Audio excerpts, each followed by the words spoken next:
It's playtime.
I feel like this is unexplored territory. Maybe, maybe not. It certainly is for me.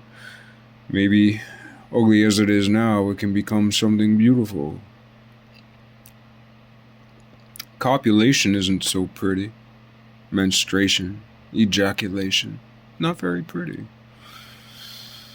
The first few moments of a human being's life. There, in our mother's womb. Every mother's womb, Mary's womb. Mary, anthropological Eve. That first womb.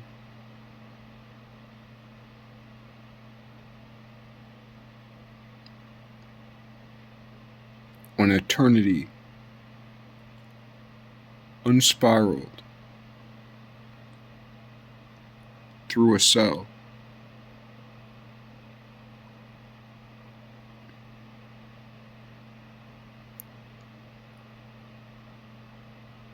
To a child of God as an image of God. Yeah. Ugly in conception. Ugly in birth. Only slowly did that infant emerge from its swaddling cloth to become the beauty of beauties.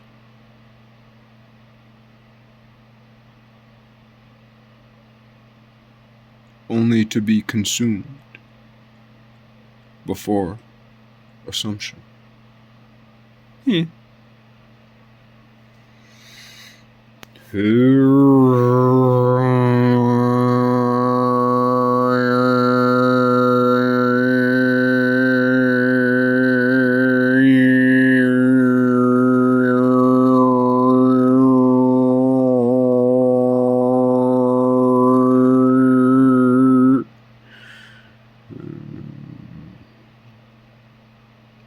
this child.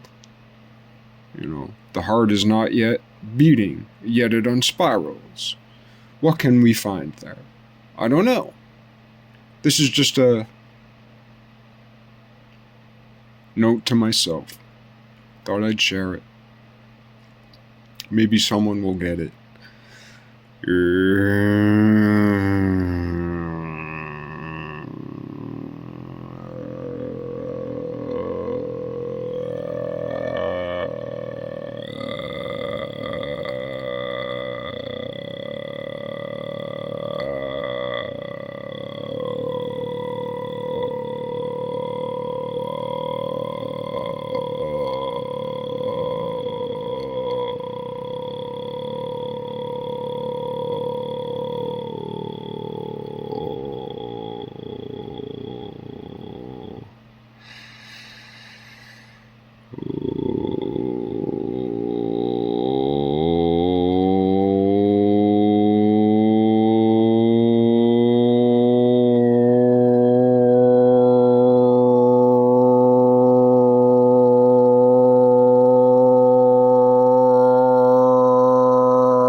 For me, I feel like I have the tiger by the tail.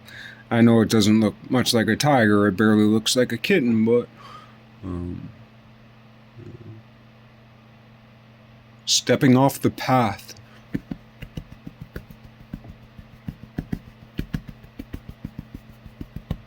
I've worn this path for the past decade, and any step off of it, so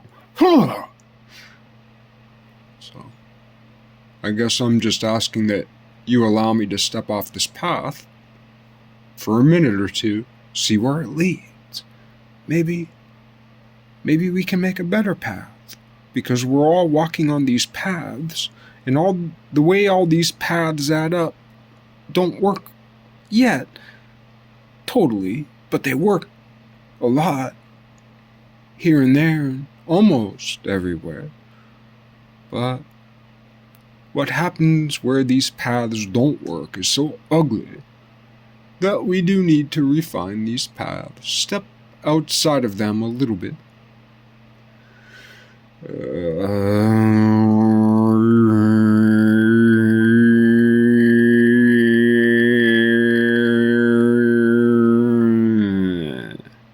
Not so good. Try again.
I'm going to try to do a better job of making the secondary harmonics more refined, and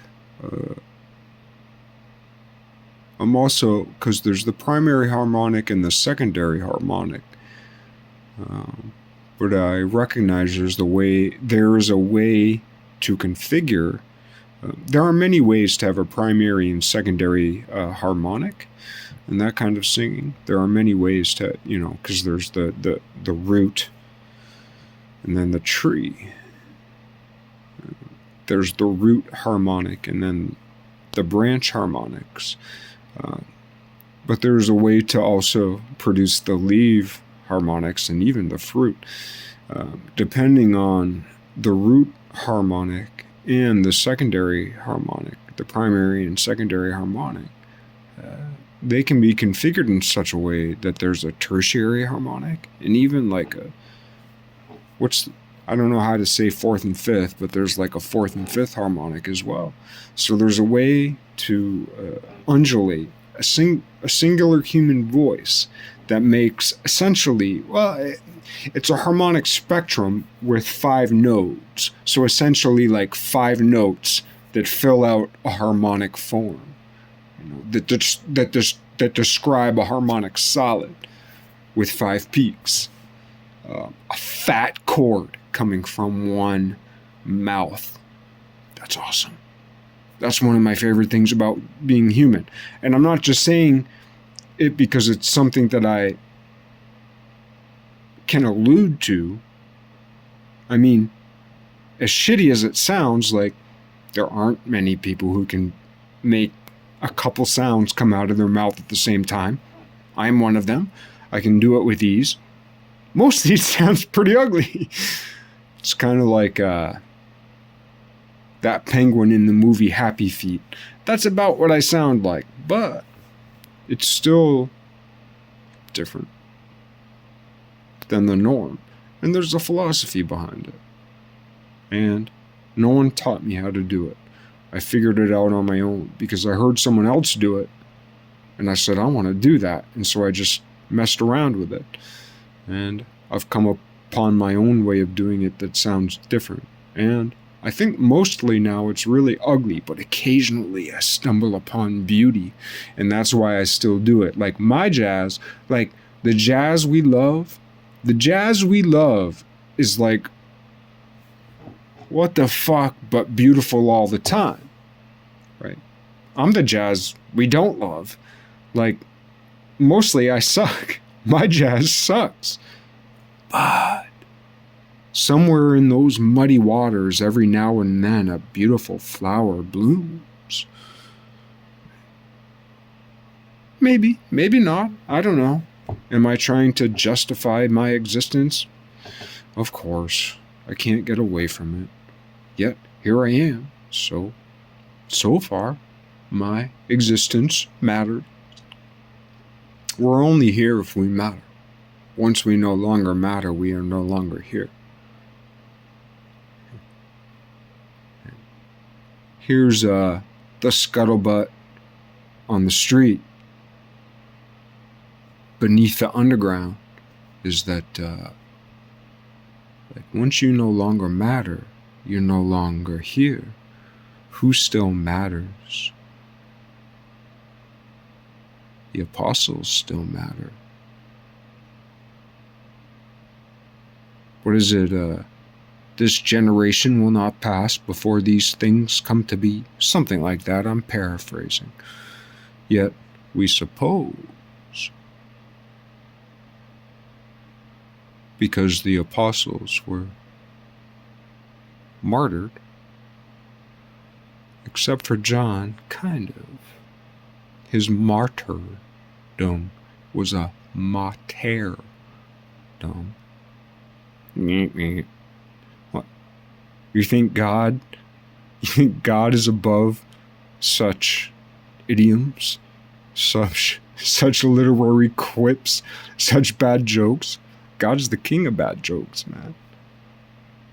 If you don't like a couple and love a few bad jokes, what good are you to God?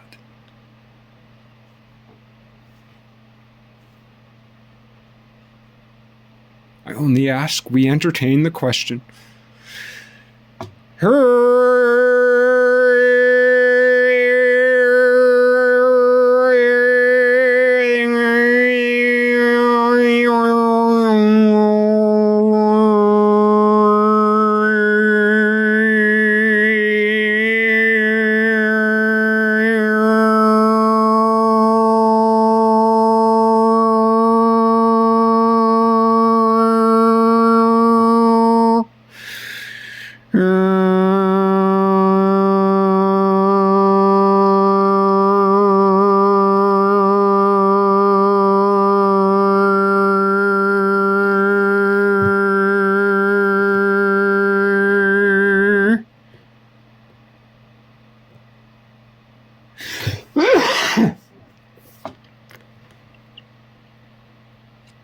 I'm just on.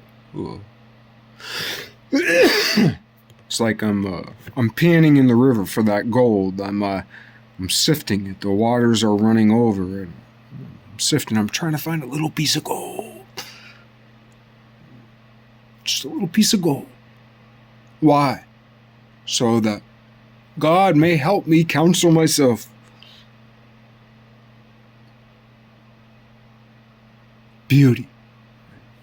Beauty. We step outside. Nature, so beautiful.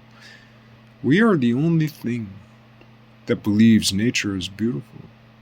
Everything else in nature knows what nature is. Pretty death machine. All of nature is a pretty death machine.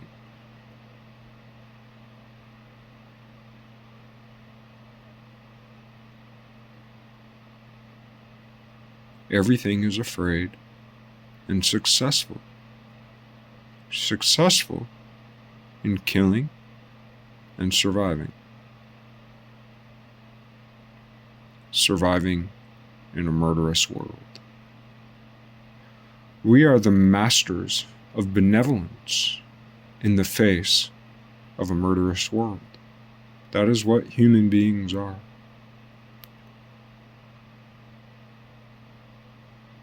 We are the face of benevolence in a murderous world.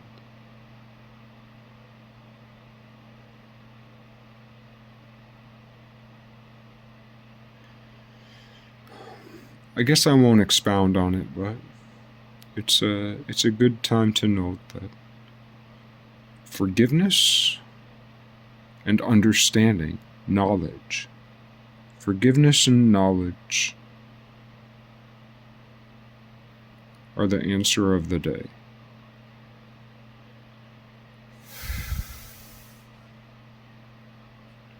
The creatures of the world are murderous and afraid for good reason.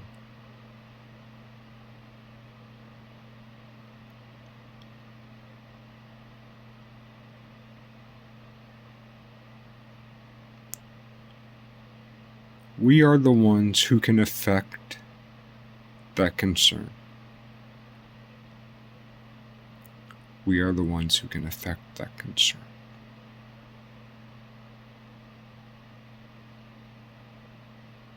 As the new heaven is built, so too the new earth is built.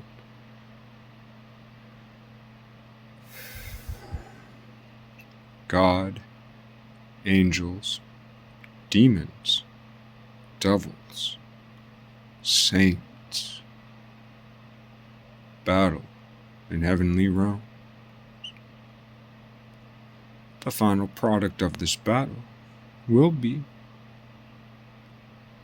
the new heaven and the new earth.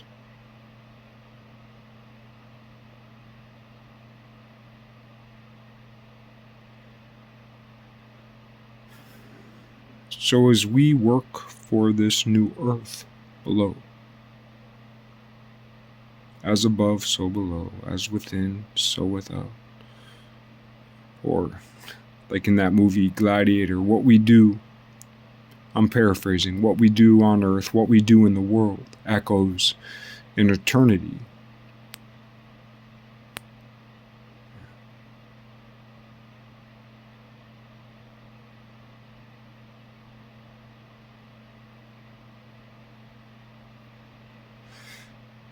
The Alpha, right? Eternity by itself is before God.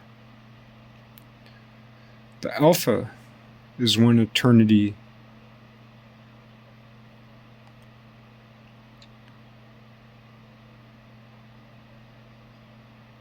had one soul. The Alpha is one soul structured in eternity with every other unstructured soul. The Omega is every constructed soul, which may as well be infinity. we often recognize that infinity is impossible because, like, for instance, in algebra,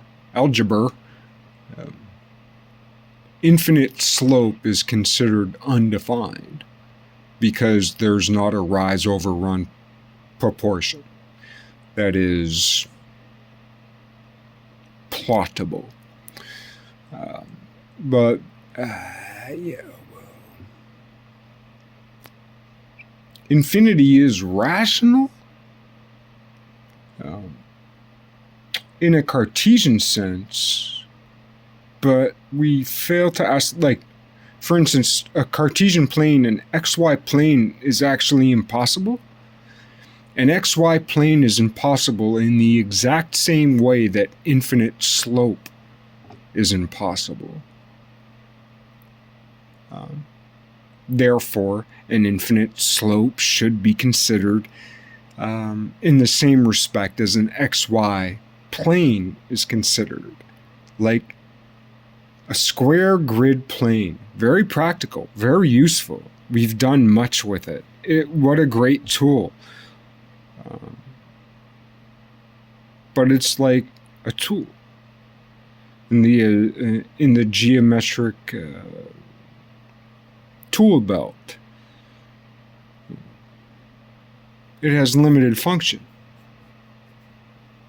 Can't do everything with an XY plane, man. And also, XY planes in perfect idealism, there's no such thing as an XY plane. And then we use XY planes to talk about topology, which is ridiculous, because nothing in the universe is made in an XY plane, and certainly nothing in this universe is made in an XYZ plane. An XYZ plane is like, it's so effective and incorrect. It's bonkers. It's a stupid geometry. Like, all this Poincaré shit, all this Riemann shit, all that shit. I mean, Riemann gets somewhere. Poincaré, it's just like this lensing. But it's like everything is built up except for Eisenstein. Eisenstein starts to get a little closer. But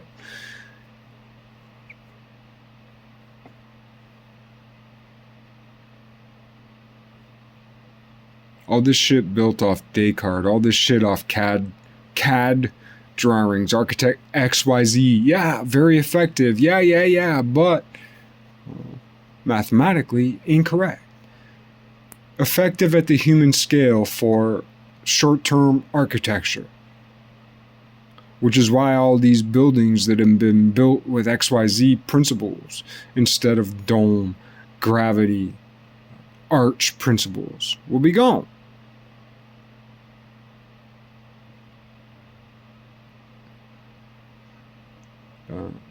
Everything built with XYZ principles alone crumbles. Curvature is stronger. If curvature is not introduced to the situation, everything will fall. If not flat on its face, then sidelong. If not sidelong, then long ways. And if not sidelong and long ways, then diagonally. That Cartesian grid will collapse. That's why we love our brothers, Eisenstein and Pascal.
I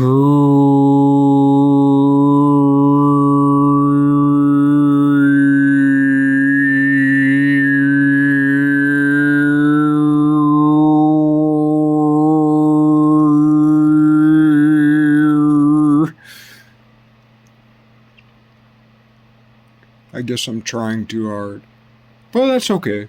It's okay to try too hard sometimes. So long as you don't try too hard all the time.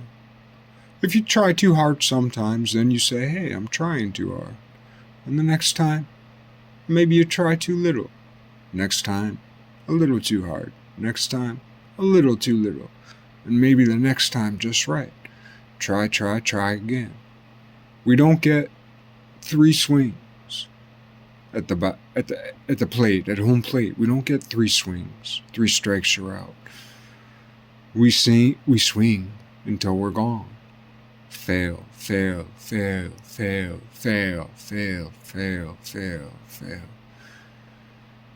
You could fail forever and hit 1 home run and be the glory of the day for 1 day on this earth. Why not? Why not? Or you could forget all that and get on base every day. At home, with your family, with your neighbors.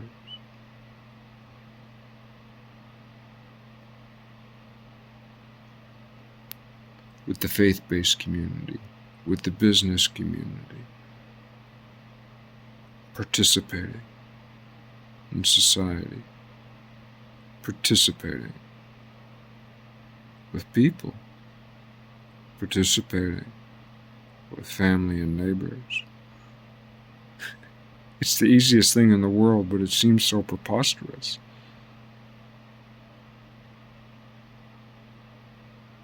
I'm so foreign from my neighbors. We all watch television. We all cruise the internet and are alien to each other. Fuck.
Yeah, nothing's working. I'll keep trying until something works. Well, not today necessarily. Maybe today is a complete failure, fine. But tomorrow there will be another day. Tomorrow there will be another sound. Tomorrow there will be another song. Tomorrow there will be another dream. Tomorrow there will be another vision. Tomorrow there will be another hope. Tomorrow there will be another prayer. Tomorrow there will be another disappointment. And tomorrow there will be another fulfillment of prayer. And tomorrow we will climb one step higher collectively toward the omega point, the threshold, the eternal good, the restructuring of eternity under the power of the love, of the will of God Most High. Why not? Why not?